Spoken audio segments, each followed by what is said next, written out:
C'est vrai, je le rappelais que tu as pris l'habitude de faire souvent ces exercices d'analyse électorale après les élections. Pourquoi pour toi c'est un enjeu politique militant que de réaliser cette analyse? Eh bien d'abord, le premier enjeu, c'est de comprendre qu'il y a un enjeu. Parce que l'organisation du spectacle médiatique fait que ce que l'on voit à 20 heures se présente comme la réalité. Et donc on discute toute la soirée d'une réalité sans s'interroger sur sa valeur. Et on ne s'interroge pas sur son origine. L'information qui est présentée, elle a une origine et elle a un objectif. On va dire, pour être aimable à cette heure-ci, conscient ou inconscient. Mais il est frappant de voir que le résultat de la présentation de dimanche soir, c'est le RN a gagné, une déferlante est en sa faveur, et au deuxième tour, il va avoir la majorité absolue. C'est-à-dire que le produit de ça, c'est de la consternation, de la sidération, de l'abattement, de ça sert à rien d'y revenir parce que tout est réglé d'avance, etc., etc., et dans un sens qui atteste de l'extrême droitisation des élites intellectuelles, je mets des grosses guillemets sur élite et surtout derrière intellectuelles. C'est une production du système en faveur du système. Alors, ce que je suis en train de dire est une analyse politique. Je ne prétends pas à la précision du scientifique, du sociologue ou de l'ethnologue sur le sujet. Mais il se trouve que chaque soirée électorale se déroule dans le même registre, avec un résultat qui, à 20 heures, ne peut pas être un résultat exact, puisqu'il est bâti sur les votes de bureaux tests qui eux-mêmes sont évalués comme tests, comme significatifs du résultat final, et dans lequel on prend les premières centaines dépouillées. Enfin, tout ça commence déjà à être un tri assez particulier. Et on sait à 18h que, de toute façon, il y a au moins 2 ou 3 points d'écart avec ce que sera le résultat en fin de soirée. Et pourquoi ? Parce que d'abord, on diagnostique les endroits où on a voté, où le bureau de vote a fermé à 18h, et on aura les grandes villes avec la masse du pays, parce que je le rappelle, la masse du pays vit en milieu urbain, c'est-à-dire dans des conditions sociales qui n'ont rien à voir avec le urbain ou l'habitat diffus, sinon par des revendications communes, comme l'a dit tout à l'heure Clémence, mais la condition de base de l'existence est assez différente. Bon, donc tout ça, on sait que c'est approximatif, et pourtant on va bavarder pendant 1h30, souvent sur ce thème. Et à partir de là, souvent, sont immédiatement déduites des valeurs et des représentations. Alors, ça, disons-le, voilà pourquoi, en voyant ce spectacle, on comprend que l'analyse qu'on va avoir du résultat va être en enjeu, parce qu'il va marquer les esprits. Est-ce que tout est perdu d'avance ou pas ? Qui a fait quoi ? Alors, à chaque fois, ça porte un discours. Un discours qui retrouve l'essentiel des thèmes dominants depuis 20 ans ou 30 ans que ça dure, qui est le peuple est la source de tous les problèmes et il est fondamentalement dégoûtant. C'est-à-dire qu'ils votent aux extrêmes, comme ils disent, en mettant tout le monde sur le même plan, que ce soit insoumis, ce qui est quand même le comble de l'abomination pour toutes sortes de gens, et sinon fascistes, ce qui prouve bien que le peuple ne peut pas être raisonnable, il est en proie à ses passions, et toute organisation politique qui prétend s'adresser au peuple ne peut être que démagogue. C'est ce qui se dit à chaque fois. Et puis, seule est raisonnable la classe moyenne centrale, qui aspire à ressembler à ceux qui la dominent et dont ils constituent la suite dorée, des fois de manière très illusoire, parce qu'en réalité, ils en sont de pauvres commensaux. Donc, c'est toujours le même, ça fonctionne comme un discours idéologique toute la soirée. Et ensuite, ça va recommencer le lundi avec les analyses à l'emporte-pièce des mêmes personnages qui sont tous plus ou moins des dépendances du système. Le sondeur qui vit des sondages et de ceux qui sont en état de se les payer, et notamment des agences gouvernementales, des journalistes qui, en toute hypothèse, par leur déjeuner mondain, leur fréquentation, leur famille, leurs compagnons de vacances, se connaissent tous et tiennent à peu près tous le même discours sur le sujet. Donc, il y a donc une production de l'analyse du résultat qui est une production sociale et culturelle des dominants en faveur des bases de l'idéologie dominante. Ça, c'est la première chose. La deuxième, ça, c'est le premier enjeu.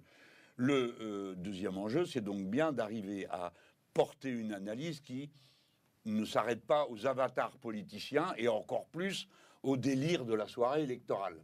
Bon, même si on sait que quand la soirée est finie, beaucoup de dégâts sont faits. Surtout qu'une partie des protagonistes, je pense à notre camp, se font un plaisir et un devoir, que dis-je, de répondre à des absurdités par d'autres idioties qui polluent complètement le débat, ils tombent dans tous les panneaux. On passe la soirée à leur dire alors Mélenchon Premier ministre et en avant c'est parti pour un tour de piste sur le sujet, comme si c'était un sujet. Ce n'est pas le sujet de la soirée, mais tout le monde accepte de discuter de ça et puis d'autres bêtises du même type qui sont juste des pièges pour distraire, amuser et pourrir, on va le voir à un autre moment de la conversation, le cœur central de l'action qui peut se dessiner. Donc il s'agit d'être capable de produire une analyse qui soit socialement et culturellement politisée. Donc on a besoin, et c'est pourquoi cette soirée électorale est une farce, on a besoin des éléments qui expriment la réalité du pays. Moi, j'ai besoin de savoir, pour comprendre ce qui se passe, quel est le niveau de participation des cités populaires, comment ça a voté, qu'est-ce qui s'est passé dans la jeunesse, ils veulent à tout prix faire des sondages.